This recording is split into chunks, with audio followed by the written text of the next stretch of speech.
Let's get one thing straight about the month of October. Everybody loves Halloween. There's the free candy, the costumes, the decorations, but what about something like the music? For the longest time, I thought that the songs associated with the holiday are the complete opposite of what it stands for. I bet if you surveyed 10, 100, or 1,000 different people, you'd see a lot of them saying Witch Doctor by Ross Bagdasarian or The Monster Mash by Boris Karloff. And what are they? Right, lighthearted novelty songs that don't incite much fear. Of course you've got stuff like Mind Playing Tricks on Me by the Ghetto Boys, or any clipping song out there for the edgier folk, but what if I told you there's one song that embodies the Halloween spirit so strongly that you'll never want to listen to it more than once? Hi, I'm Bazz from Bazz Reviews, and this is the best place to discover cool music.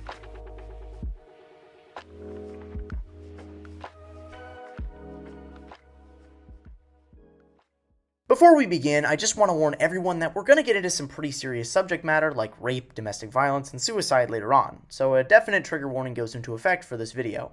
If any of these topics make you feel uncomfortable, by all means skip the video. If you want to watch other video essays like this one, feel free to subscribe and find something that's interesting to you.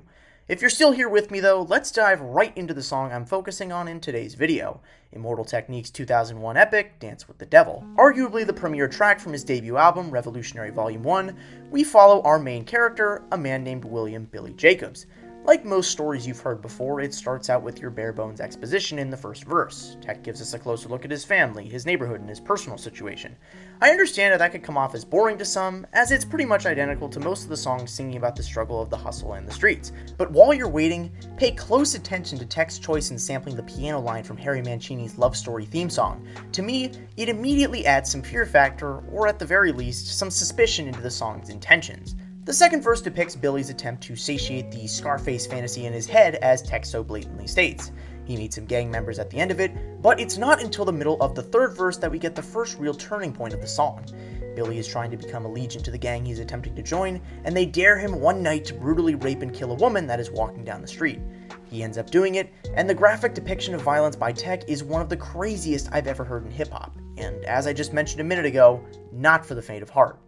Let's listen in. Held it down on the ground, screaming, "Shut the fuck up and stop moving around." The shirt covered her face, but she screamed and clawed. So Billy stomped on the bitch till he broke in the jaw. Them dirty bastards knew exactly what they were doing. They kicked her until they cracked her ribs and she stopped moving. Blood leaking through the cloth, she cried silently. And then they all proceeded to rape her violently. Billy was made to go first, but After reading into the genius annotations for the song, the line "the bastards knew what they were doing" is easily the most important here.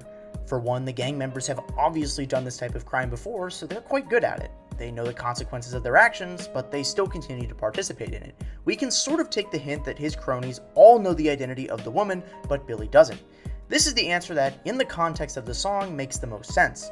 We can also look at the song's hook, "I've fallen and I can't turn back," meaning that Billy is doing something that makes our suspense grow as we wait for what will happen later in the song. Let's go right into the next verse, which is easily one of the coldest in hip-hop history. When Billy's about to put the gun to the woman's head and kill her, he now gets to see her face. And that woman happens to be his very own mother. You heard me right. He was raping, and now literally is about to kill, his own fucking mother. I couldn't believe that when I heard it for the first time. I was utterly disgusted, having to pause the song and just think to myself, what the fuck? The shock of the incident ultimately leads Billy to stop what he's doing, jump off the roof, and kill himself. To make matters even crazier than they already are, Tech admits that he was a member of the gang that was there, alleging that he had actually gotten involved with the events. Unlike some rappers at the time, he doesn't take pride in the gang violence. This heartbreaking story about crime and violence within your own community and how it leads to the demise of yourself and hurts the ones you love is the most important lesson from the song. But just when you think the song is faded to black, there's a 2.5-minute hidden track with Tech and Diabolic to finish things off. So that's where the rest of the budget went. All jokes aside, the interlude is pretty badass, but at the end of the day, it's just that, an interlude. As it stands, this hidden track breaks up all the emotions I had for the first 6 minutes. If Immortal Technique had just ended the song right after the final verse, the song could have had just a bit more impact on me as a listener. Sure, you've got the real ending, but that's the only closure I needed, something to reflect on as I moved on to the next song on the album.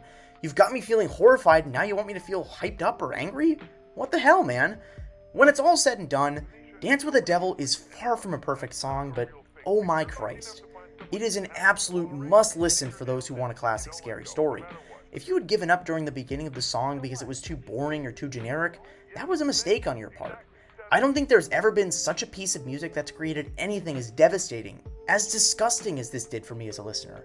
More to the point, I can't believe he had written such a dense song at the ripe age of 23 instead of at the older age of 30, 35, or even 40. I know there are a lot of rappers out there who want to sound tough or strong by using similarly grotesque imagery, though sometimes it never really works for me. That's what makes Dance with the Devil all the more impressive. The fact that we find out it's a true story notwithstanding, all of the suspense that builds up to the twist is worthwhile. The marathon length of the song makes every verse feel more real, more developed, and much less about being a cheap attempt at shock value. These songwriting devices tell us just how much the event has impacted him at the time, but also how it impacts him in the present. I now want to leave all of you guys with one final thought. I've seen some people on various forums criticize Dance with the Devil in the sense that it's not a very re-listenable song. See, I think that's exactly the point of it. Immortal Technique doesn't want us to listen to it on repeat, put it on playlists, or have it immortalized as a Halloween song. He wants to reach every person willing to listen to his story so that they can deeply understand his trauma and vow to never repeat these things ourselves. As he writes, "When the devil wants to dance with you, you better say never, because the dance with the devil might last you forever." Thanks for watching.